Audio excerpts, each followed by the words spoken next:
तर मंडळी, आजच्या हायब्रिड जमान्यात पारंपरिक आणि पौष्टिक आणि त्यासोबत चवीला भन्नाट असा पदार्थ मिळाला म्हणजे सुकच। सकाळी सकाळी 1 किंवा 2 पराठे जरी तुम्ही खाल ना तर अख्खा दिवसभर एनर्जेटिक फील कराल आणि तुम्हाला भूकही लागणार नाही। आता तुम्ही म्हणाल किसलेला दुधी भोपळा पिठात घालून ही कुठली रेसिपी, तुम्हाला कळेलच, फक्त व्हिडिओ शेवटपर्यंत पहा। सर्वात आधी आपल्याला एक कोरडा असा हिरवागार दुधी भोपळा घ्यायचा आहे। छान स्वच्छ पाण्याने धुवून त्याला छान आता वरची साल काढून घ्यायची। किसणीने छान किसून घ्यायचंय। तुम्हाला हवं तसं जाड किंवा बारीक कोणत्याही साईजच्या किसणीने तुम्ही किसू शकतात। फक्त दुधी भोपळा काळा नको पडायला याची काळजी घ्यायची।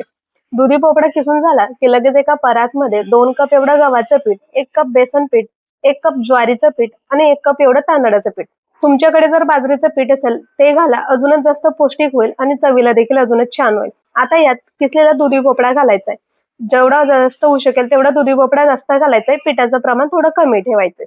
आता इथे मी त्यासोबत बारीक कट केलेला कांदा घातलाय, बारीक कट केलेली ही कोथिंबीर, आलं लसूण आणि हिरवी मिरचीचा ठेचा घातलेला आहे, 1 चमची धना पावडर, अर्धी चमची हळद, 1 चमची गरम मसाला, 1 चमची लाल तिखट, 1 चमची भुना जिरा पावडर, 1 चमची गरम मसाला, अर्धी चमची हिंग, 1 चमची तीळ, 1 चमची ओवा, 2 चमचा पावभाजी मसाला, तुम्ही कोणताही घेऊ शकता। त्यासोबत 1 चमचा लाल काश्मीरी मिरची पावडर, छान रंग यावा म्हणून। आता सर्व साहित्य पाणी न घालता आपल्याला छान चोडून मिक्स करायचंय।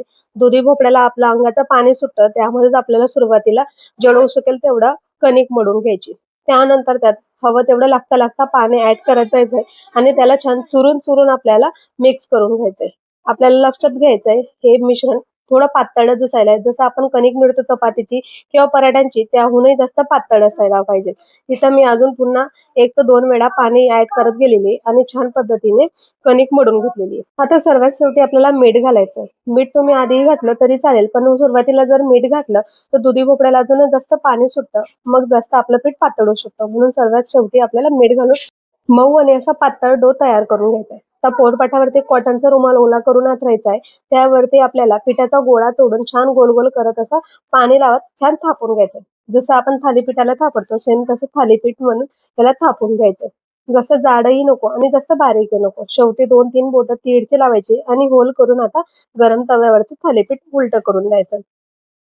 एका बाजूने छान थोडं भाजलं किंवा वाफ बसली की लगेच पलटून त्यावरती तूप, तेल, बटर काहीही लावून त्याला छान खरपूस होईपर्यंत आपल्याला त्याला शेकायचं। पराठा भाजताना नेहमी आपल्याला गॅसची फ्लेम मीडियमच असायला हवी, जास्त फुल देखील नको आणि जास्त हाय देखील नको।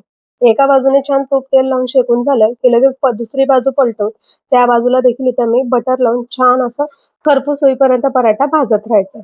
पराठा भाजताना उलटणीच्या सहाय्याने छान आपल्याला दाबून अशा पद्धतीने प्रेस करत पराठा भाजायचा आहे, म्हणजे पराठा आतपर्यंत छान शिजेल आणि वरून देखील अगदी खरपूस असा आपला पराठा भाजून तयार होतो। पराठा शेकायला इथे मला टोटल 3 ते 4 मिनिटं लागलेत। आपला पराठा छान आता खरपूस भाजून झालेला आहे। याला काही भागामध्ये थालीपीठ, धपाटे किंवा कोंडाळ्या देखील म्हणतात। तयार आपले दुधी भोपळ्याचे थालीपीठ किंवा पराठे। त्याला तुम्ही दह्यासोबत, लोणच्या सोबत किंवा कुठल्याही चटणी सोबत एन्जॉय करू शकता। अप्रतिम लागतात। एकदा नक्कीच बनवून बघा आणि कसे झाले मला कमेंटमध्ये कळवा। रेसिपी आवडल्यास व्हिडिओला लाईक, शेअर आणि चॅनलला सबस्क्राईब करायला विसरू नका।